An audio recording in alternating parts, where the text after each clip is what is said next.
आकाशवाणी भोपाल से प्रस्तुत हैं प्रादेशिक समाचार।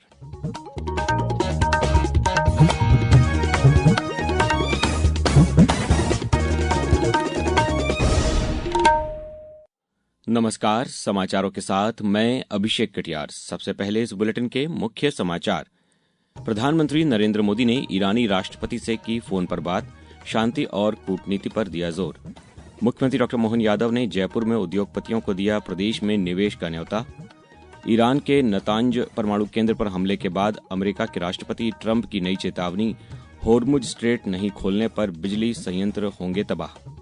और प्रदेश में 4 दिन की आंधी बारिश थमी, अब गर्मी का अलर्ट। अब समाचार विस्तार से। अमेरिका, इजरायल और ईरान के बीच जारी सैन्य संघर्ष के बीच प्रधानमंत्री नरेंद्र मोदी ने ईरान के राष्ट्रपति मसूद पेजेश्कियन से फोन पर बातचीत की।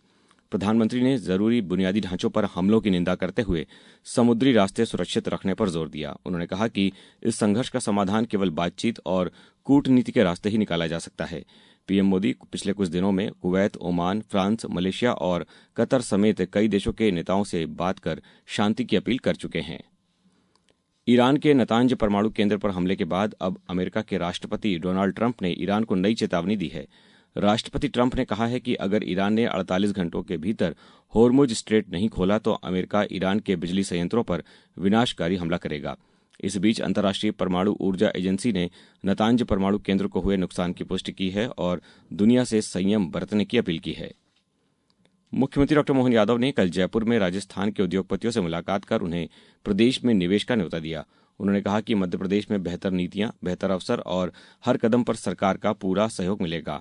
इस दौरान इंसुलेशन एनर्जी के चेयरमैन मनीष गुप्ता ने बताया कि उन्होंने नर्मदापुरम के बाबई मोहासा औद्योगिक क्षेत्र में 1650 करोड़ रुपए का निवेश किया है, जिससे 1000 लोगों को रोजगार मिलेगा। राजस्थान एंजल्स ग्रुप ने भी प्रदेश में स्टार्टअप क्षेत्र में बड़े निवेश की बात कही है। पीकेसी योजना 70,000 करोड़ से 1 लाख करोड़ की तरफ बढ़ रही और 1 लाख करोड़ की योजना में हमारा दोनों राज्य का तो 10% लगना और बाकी सारा पैसा भारत सरकार देगी। और बिजली की बात आपने कही, हमारी मध्य प्रदेश की बिजली से तो दिल्ली की मेट्रो ट्रेन भी चल रही है। आज के समय में जितनी सस्ती बिजली मध्य प्रदेश में, हमारी बिजली हम अपने यहाँ उपलब्ध करा रहे हैं। व्यापार व्यवसाय को बढ़ाने के लिए एमएसएमई, हेवी इंडस्ट्री, लघु कुटीर उद्योग जितने प्रकार से कर सकते हैं वो हम लगातार कोशिश भी कर रहे हैं। उत्तराखंड के घोड़ाखाल सैनिक स्कूल के हीरक जयंती समारोह को वर्चुअली संबोधित करते हुए रक्षा मंत्री राजनाथ सिंह ने कहा है कि आज युद्ध का स्वरूप पूरी तरह से बदल गया है। उन्होंने कहा कि किसी भी देश को अब आर्थिक, साइबर और सूचना युद्ध के लिए कमजोर किया जा सकता है, इसलिए हर नागरिक को हर वक्त सतर्क और तैयार रहना जरूरी है। उन्होंने कहा कि युद्ध का समाधान डायलॉग और डिप्लोमेसी के माध्यम से ही संभव है। भारत ने साफ तौर पर अपने पक्ष को रखते हुए कहा था, जिस तरह से विश्व में युद्ध चल रहा है उसका समाधान निकालना है तो वह युद्ध के माध्यम से उसका समाधान नहीं निकलेगा। उसका समाधान निकलेगा तो डायलॉग और डिप्लोमेसी से ही निकलेगा। प्रदेश में जलगंगा संवर्धन अभियान चलाया जा रहा है। इस अभियान में प्रदेश के 18 विभाग मिलकर काम कर रहे हैं, जिसके तहत गांव-गांव में तालाब, कुएं, चेक डैम और अन्य जल संरचनाओं की सफाई, मरम्मत और पुनर्जीवन का काम किया जा रहा है। स्कूलों में पेयजल गुणवत्ता की जांच और आंगनवाड़ियों में रूफ वाटर हार्वेस्टिंग जैसे काम भी इस अभियान में शामिल हैं। मंदसौर जिले के लूनाहेड़ा गांव में भी जागरूकता कार्यक्रम का आयोजन किया गया है। इंदौर में इलेक्ट्रिक कार में हुए आग के हादसे की जांच रिपोर्ट तैयार हो गई है। बिजली कंपनी की शुरुआती रिपोर्ट में कहा गया है कि आग ईवी चार्जिंग पॉइंट से लगी और ओवर चार्जिंग के कारण कार की बैटरी फट गई। बंगाली चौराहे के पास ग्रेटर ब्रजेश्वरी कॉलोनी में बुधवार तड़के इलेक्ट्रिक कार में चार्जिंग के दौरान लगी आग से कारोबारी मनोज पुगलिया और उनकी बहू समेत 8 लोगों की जान चली गई थी। रीवा से अब छत्तीसगढ़ की राजधानी रायपुर के लिए सीधी विमान सेवा शुरू हो गई है। अलायंस एयर द्वारा संचालित यह सेवा सप्ताह में 3 दिन उपलब्ध रहेगी। इस नई उड़ान से विंध्य अंचल सीधे छत्तीसगढ़ से जुड़ गया है। भोपाल के गोविंदपुरा क्षेत्र में कल पिछड़ा वर्ग एवं अल्पसंख्यक कल्याण राज्य मंत्री कृष्णा गौर ने 90 लाख रुपए से अधिक के विकास कार्यों का भूमि पूजन किया। उन्होंने साकेत नगर में 40 लाख रुपए से सड़क डामरीकरण और धन्वंतरी पार्क के विकास कार्य की नींव रखी। मध्य प्रदेश भाजपा ने महिला मोर्चा की नई प्रदेश कार्यकारिणी की घोषणा कर दी है। प्रदेश अध्यक्ष हेमंत खंडेलवाल की सहमति के बाद यह टीम गठित की गई है। अश्विनी परांजपे के नेतृत्व में बनी इस नई टीम में राजगढ़ से पूर्व कांग्रेस नेता मोना सुस्तानी को प्रदेश महामंत्री की बड़ी जिम्मेदारी सौंपी गई है। अब समाचारों में वक्त है एक ब्रेक का। ये समाचार आप आकाशवाणी मध्य प्रदेश से सुन रहे हैं। ये समाचार बुलेटिन YouTube पर Madhya Pradesh news all India radio channel पर और फेसबुक के साथ ही X प्लेटफॉर्म पर AIR न्यूज भोपाल पेज पर सुने जा सकते हैं। इसके अलावा आप हमारी वेबसाइट newsonair.gov.in पर या न्यूज ऑन AIR ऐप पर भी समाचार सुन सकते हैं। समाचारों में पुनः आपका स्वागत है। भारतीय जनता पार्टी ने केरल विधानसभा चुनाव के लिए 11 उम्मीदवारों की तीसरी सूची जारी की है। केरल की 140 सदस्यीय विधानसभा के लिए 9 अप्रैल को मतदान होगा और 4 मई को नतीजे आएंगे। वहीं पार्टी ने पुडुचेरी विधानसभा चुनाव के लिए भी पहली सूची जारी की है, जिसमें 9 सीटों पर उम्मीदवारों के नाम घोषित किए गए हैं।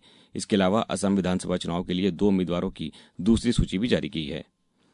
प्रदेश के पंचायत एवं ग्रामीण विकास मंत्री प्रहलाद सिंह पटेल ने कल छिंदवाड़ा दौरे के दौरान कई विकास कार्यों का भूमि पूजन किया। उन्होंने छिंदवाड़ा, बिछुआ और चौरई में 3 नए जनपद पंचायत भवनों की नींव रखी। इसके साथ ही चौरई विधानसभा की 10 ग्राम पंचायतों में सामुदायिक भवन बनाने का काम भी शुरू होगा। पुलिस ने प्रदेश में जुआ और सट्टे के खिलाफ बड़ी कार्रवाई करते हुए 86 लाख रुपए से ज्यादा की संपत्ति जब्त की है। इंदौर ग्रामीण पुलिस ने 28,67,000 रुपए और खरगोन जिले में 8 आरोपियों के खिलाफ कार्रवाई करते हुए इनके पास से 11,05,000 रुपए की संपत्ति जब्त की गई। प्रदेश के उच्च शिक्षा विभाग ने विद्यार्थियों से स्वयं पोर्टल पर निःशुल्क पंजीकरण कराने की अपील की है। इस पोर्टल पर उपलब्ध सभी कोर्स और वीडियो लेक्चर पूरी तरह से मुफ्त हैं। पंजीकरण की आखिरी तारीख 31 मार्च 2026 है। बालाघाट जिले के लांजी विकासखंड की 13 महिलाओं ने कृष्णा आजीविका स्वसहायता समूह से जुड़कर आत्मनिर्भरता की नई कहानी लिखी है। 13,000 रुपए की छोटी सी राशि से शुरुआत कर इन महिलाओं ने बकरी पालन, जनरल स्टोर और ट्रैक्टर सेवा जैसे कई व्यवसाय खड़े किए। आज समूह की महिलाएं 8,000 से 25,000 रुपए तक मासिक कमा रही हैं। समूह की सदस्य नीरा दशहरे ने समूह की मदद से अपनी तीनों बेटियों को पढ़ाया, जो आज नौकरी करके लगभग 1 लाख रुपए महीना कमा रही हैं। अब रुक करते हैं क्रिकेट की खबर का। भारतीय क्रिकेट कंट्रोल बोर्ड ने आयरलैंड दौरे का कार्यक्रम घोषित कर दिया है। भारतीय टीम जून महीने में आयरलैंड के खिलाफ 2 T20 अंतर्राष्ट्रीय मैच खेलेगी। दोनों मैच बेलफास्ट में होंगे। पहला मैच 26 जून और दूसरा 28 जून को खेला जाएगा। वहीं दूसरी तरफ IPL में कोलकाता नाइट राइडर्स को बड़ा झटका लगा है। तेज गेंदबाज आकाशदीप चोट के कारण इस पूरे सीजन से बाहर हो गए हैं। अब बात करते हैं मौसम की।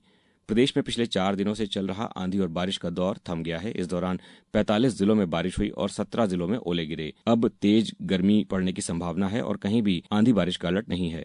26 मार्च से नया पश्चिमी विक्षोभ सक्रिय होने से प्रदेश के उत्तरी और पश्चिमी हिस्सों में बादल छा सकते हैं। आज दुनिया भर में विश्व जल दिवस मनाया जा रहा है। इस साल की थीम वाटर एंड जेंडर रखी गई है। इसका नारा है, जहां जल बहता है वहां समानता बढ़ती है। ये दिवस हर साल स्वच्छ जल की अहमियत और जल संरक्षण के प्रति जागरूकता फैलाने के लिए मनाया जाता है। अब कुछ समाचार संक्षेप में। खंडवा जिले के नया हरसूद में आयोजित 3 दिवसीय आदिरंग महोत्सव के दूसरे दिन कल जनजातीय संस्कृतियों की प्रस्तुतियों का आयोजन किया गया। बैतूल जिले में भावंतर योजना के तहत सरसों खरीदी 23 मार्च से शुरू होकर 30 मई तक जारी रहेगी। योजना का लाभ लेने के लिए किसानों को अपनी उपज सिर्फ मुख्य मंडी प्रांगण में ही बेचनी होगी। आगरमालवा जिले में कृषकों को तीसरी ग्रीष्मकालीन फसल लेने के लिए प्रोत्साहित करते हुए जिले के चयनित 1,881 किसानों को बीज अनुदान पर वितरित किए जा रहे हैं। रीवा के कृष्णा राज कपूर ऑडिटोरियम में पंडित शंभुनाथ शुक्ल स्मरण समारोह का आयोजन कल किया गया। इस मौके पर न्यायाधिपति विजय शुक्ल और सांसद जनार्दन मिश्र उपस्थित रहे और रायसेन और गुना सहित प्रदेश भर में कल गणगौर पर्व हर्षोल्लास के साथ मनाया गया। अंत में मुख्य समाचार एक बार फिर। प्रधानमंत्री नरेंद्र मोदी ने ईरानी राष्ट्रपति से फोन पर की बात, शांति और कूटनीति पर दिया जोर। मुख्यमंत्री डॉक्टर मोहन यादव ने जयपुर में उद्योगपतियों को दिया प्रदेश में निवेश का न्योता। ईरान के नतांज परमाणु केंद्र पर हमले के बाद अमेरिकी राष्ट्रपति ट्रंप की नई चेतावनी, होर्मुज स्ट्रेट नहीं खोलने पर बिजली संयंत्र होंगे तबाह। और प्रदेश में 4 दिन की आंधी बारिश थमी, अब गर्मी का अलर्ट। इस बुलेटिन में बस इतना ही। अगला बुलेटिन सुनिए दोपहर 2:10 पर। नमस्कार।